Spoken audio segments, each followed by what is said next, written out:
Water is not a resource, it is a chaotic, kinetic siege engine that strikes with the force of a freight train. Most people look at a flood and see a bad weather event. But if you miscalculate the physics of moving water, you are signing a contract for a terminal outcome. Today, I am downloading 10 elite survival protocols into your brain, ranging from the hydrodynamics of a sinking steel coffin to the Protocol 10 social mistake that wipes out entire rescue teams in seconds. We are rewriting your survival code. Let's begin. Number 1, the 6-inch force vector. You look at a flooded street. The water is only up to your ankles. You think you can walk across it. This is the most common error in flood scenarios. The physics of hydraulics, water is heavy. It weighs roughly 60 pounds per cubic foot. When that water is moving at just 6 miles per hour, it exerts enough lateral force per square inch to sweep a full-grown adult off their feet. This isn't a puddle. It is a hydraulic conveyor belt. Once you lose your footing, the friction of the road disappears and you become debris. You are at the mercy of the current, smashing into cars and hitting obstacles. The pro solution: respect the 6-inch rule.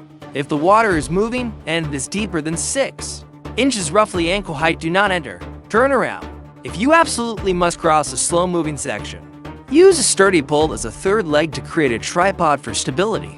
But if the water is fast, stay on dry ground. Do not test the vector. The math always wins. Number 2, the glass corner breach. You are driving. The flash flood hits.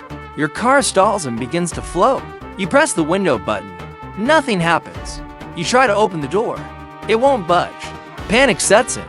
The mechanics of entrapment as the water rises outside the car. It exerts thousands of pounds of pressure against the door. You cannot physically push it open until the pressure equalizes, which means the car has to be full of water. Waiting for that creates panic. Worse, the electrical system shorts out instantly when submerged, disabling your windows. You are sealed in a sinking steel coffin. The pro solution: you must breach the glass immediately.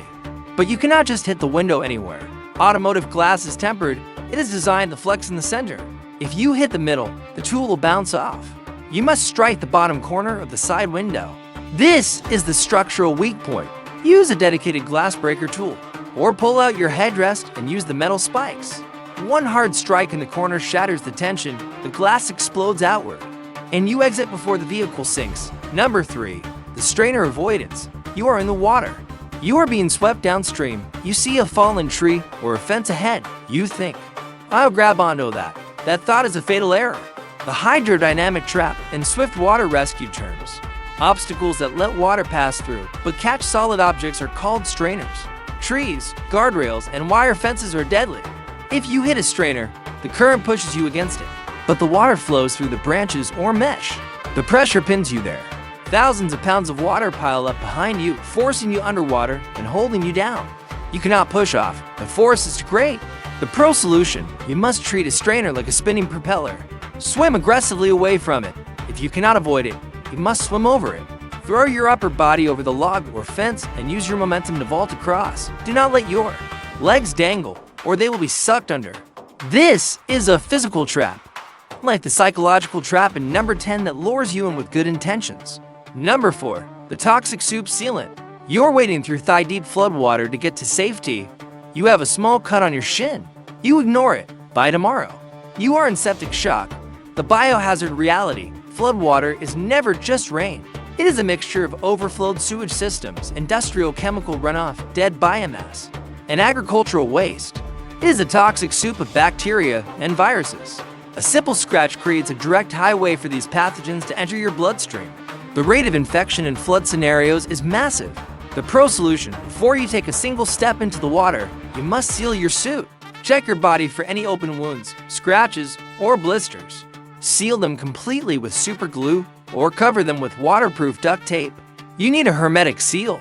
If you get cut while in the water, you must scrub it with treated water and disinfectant immediately upon exiting.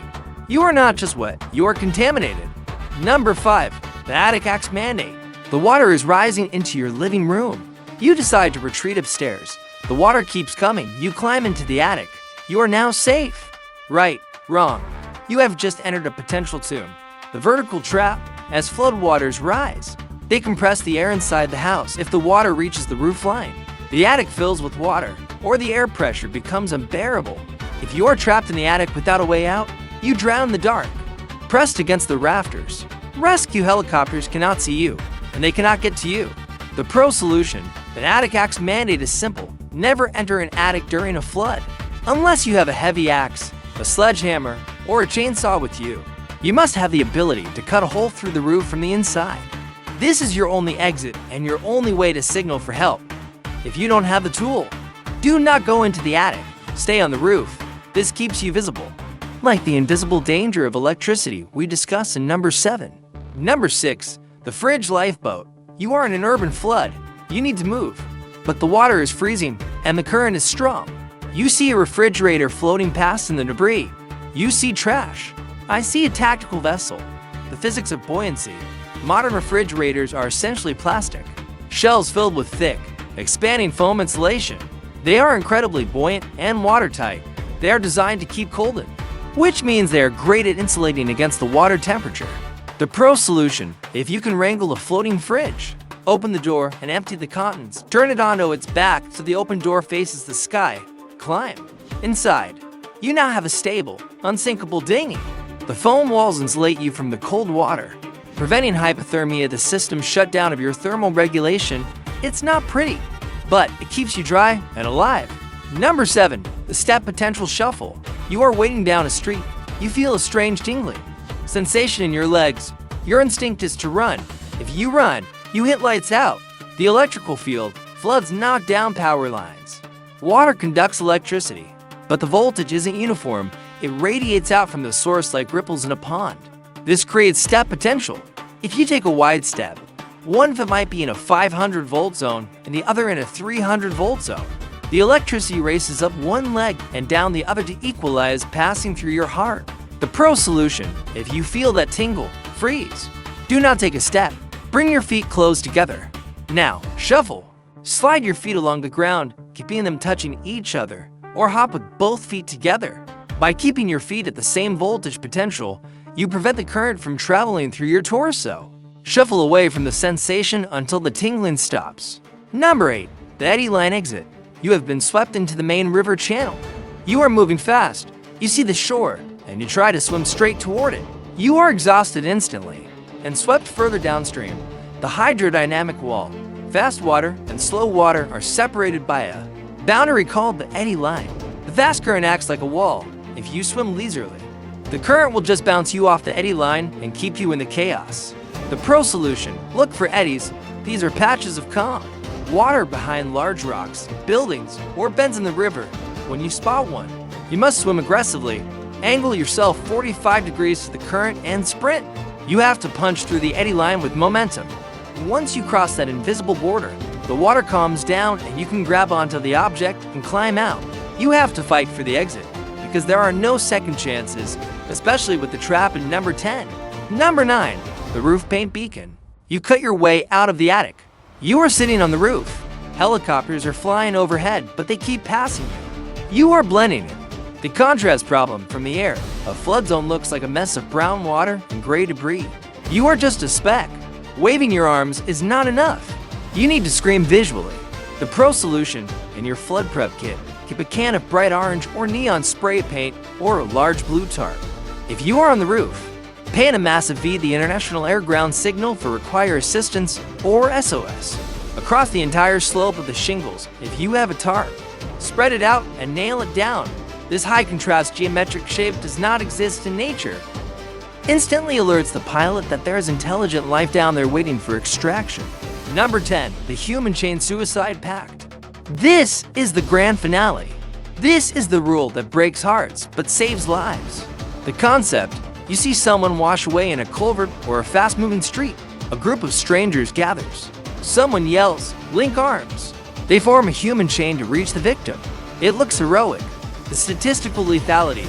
This is a suicide pact. The force of the water on a chain of people is exponential. The friction of your shoes on wet pavement is near zero. If one person in the chain slips or loses their footing, the sudden torque travels down the line. It rips the next person off their feet, then the next. The entire chain collapses and is swept into the flood. Instead of one victim, you now have 5. The pro solution, never, ever form a human chain without a solid anchor. If you must do this, Use a rope tied to a tree or a truck. If you have no rope, use the lock arm grip where you grip the other person's forearm, not their hand, but understand the risk. If the anchor slips, you all face a terminal outcome. The safest rescue is a reach or throw rescue with the pole or rope. Do not become part of the debris. The water does not care about your bravery. It only respects physics. Understand the force, and you survive. In the next video, we will dive deeper into urban escape and evasion. Subscribe so you don't miss it. Stay dry and stay safe.